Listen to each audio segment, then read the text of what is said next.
All right, so picture this. It's Thanksgiving morning.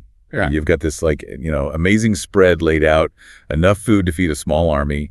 But there's a catch. You're eating solo. Yeah, not exactly the picture of holiday cheer, is it? Not quite the Norman Rockwell painting we'd all imagine. Yeah. And it's this very scenario that this recent Bon Appetit article sort of throws at us. It really got me thinking about loneliness and not just, the holiday variety. It's interesting you say that because that's exactly what this article digs into, that whole got you thinking thing. Like, it moves way past those typical holiday loneliness tropes and really dives into this, well, almost epidemic of loneliness we seem to be facing. And it's not just about feeling a little down. The implications are actually kind of huge. So we're talking bigger than just missing out on some family time, bigger than just, wishing you had someone to share that pie with. Way bigger. What's interesting is how this article from Bon Appetit, of all places, ties it all back to food and our relationship with it in this increasingly disconnected world. Okay, so spill the tea. Is this just a bunch of us eating microwave dinners for one, scrolling through our phones, feeling sorry for ourselves and our sad desk salads?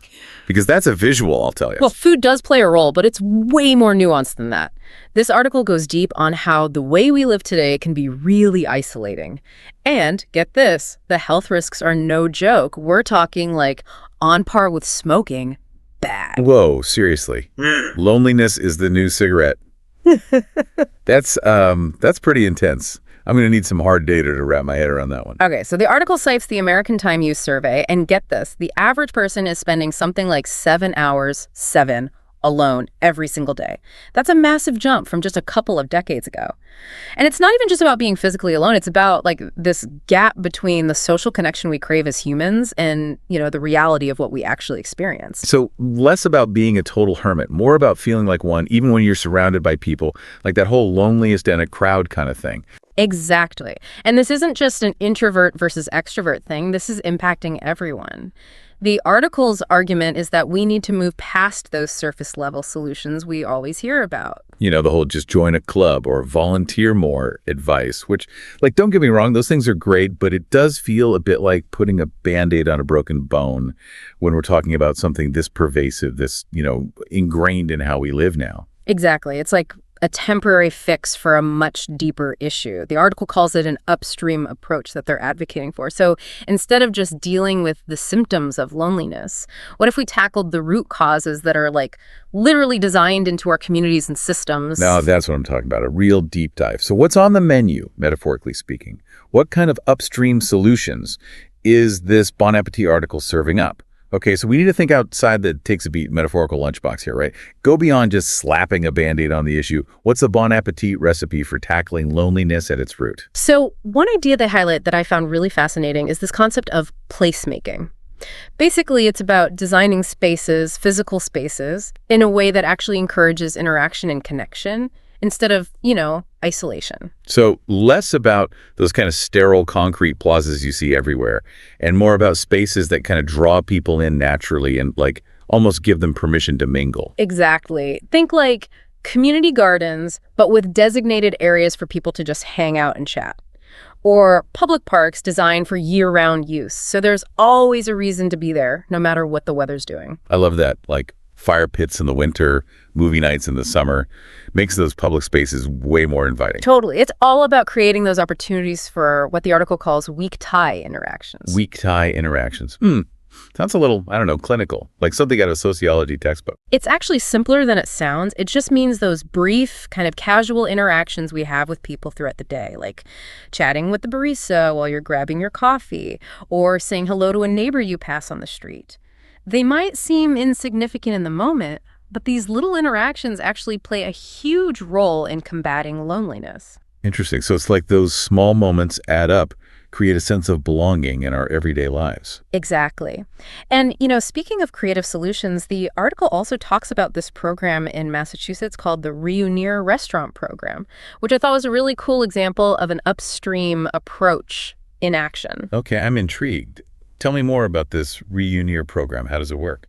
It's actually pretty straightforward. They provide restaurant vouchers to people who are experiencing food insecurity or social isolation. So it's not just about providing a meal. It's about giving people a chance to get out, be in a social setting, maybe even have some positive interactions with others. You got it. It's like a win-win, right? You're combating loneliness while also supporting local restaurants. The article really highlights how powerful these kinds of community-based initiatives can be.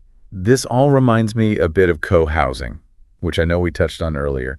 It seems like another potential piece of the puzzle when we're talking about tackling loneliness, but I know there are some misconceptions about what it actually is. It's not about, like, giving up all your privacy and living in each other's pockets, right? Yeah, you're right to bring that up. Co-housing definitely gets thrown around and sometimes misconstrued as like full-on communal living when it's really not that extreme. It's more about fostering a sense of community and shared responsibility within like a smaller neighborhood setting. So you still have your own private home, your own space, but you also have access to shared amenities and more built-in opportunities for social interaction. Okay, so like communal gardens, maybe shared meal spaces, that kind of thing. Exactly. It's about intentionally designing living spaces in a way that actually encourages connection and reduces those long stretches of isolation that we know can contribute to loneliness.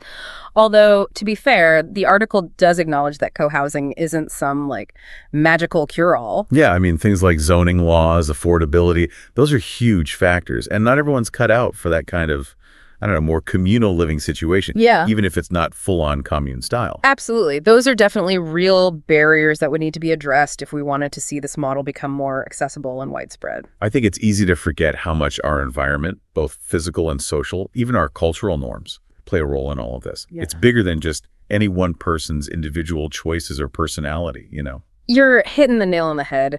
We often frame loneliness as this personal struggle, but this article really challenges us to broaden our perspective. It's about recognizing the systemic factors at play and honestly asking ourselves how we can design communities that foster connection, not isolation. It's a good reminder that even small changes, when we're talking about like urban planning or social programs, can make a difference. Yeah. We don't always need these huge, sweeping overhauls to start combating loneliness. 100%.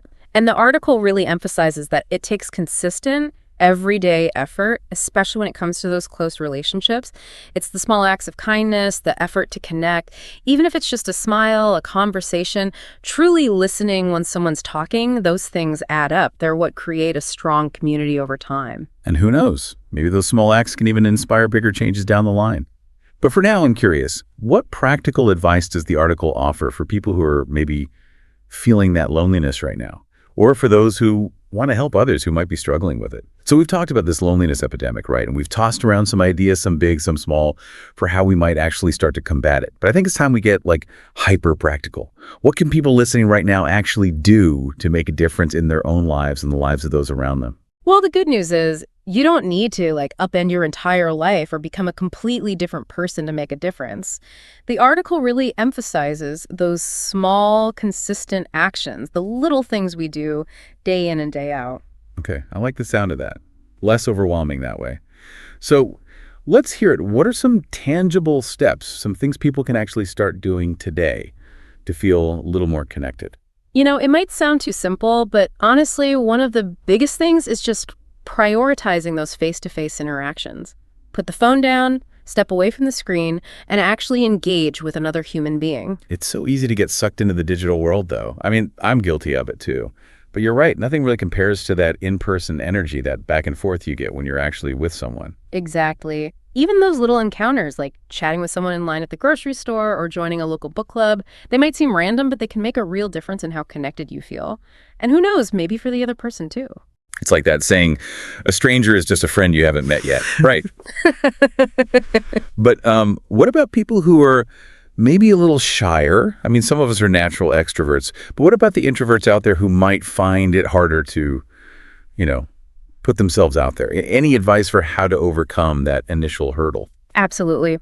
The article talks about starting small. It doesn't need to be some big, grand gesture. Maybe it's just making eye contact with someone and smiling as you pass them on the street, or offering a genuine compliment to someone. Just these little acts of kindness, they can go a long way. I love that. It's about being intentional, finding those opportunities for connection all throughout your day, even if they're fleeting. It's like a muscle, right? The more you use it, the easier it gets.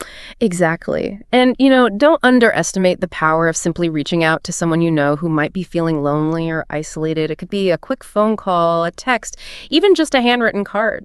Sometimes those little gestures are the ones that make the biggest difference. It's so true. And it's a good reminder that, even when we feel alone in that feeling, we're not really alone. And that we all have a part to play in creating a more connected world, a more compassionate world, really. Couldn't agree more. And this conversation, it really underscores for me how valuable these community initiatives, like that Really a Restaurant program we talked about, how valuable those can be. Imagine if every community had something like that, some creative way to address this, Right. Like, what if we actually started designing our communities, our systems, our entire way of life with that in mind, with connection in mind? That's a really powerful thought. It is. And I think this deep dive, if nothing else, has really opened my eyes to the fact that we don't have to just accept this loneliness epidemic as an inevitable part of modern life. We have a choice. 100%. And sometimes the most powerful thing we can do is just that, make a choice, choose to connect, choose to reach out, choose to design a world where loneliness doesn't stand a chance. And that's a really good place to leave it, I think. To all of you listening, thank you for joining us on this deep dive into loneliness. And remember, even the smallest act of connection can make a world of difference. Until next time.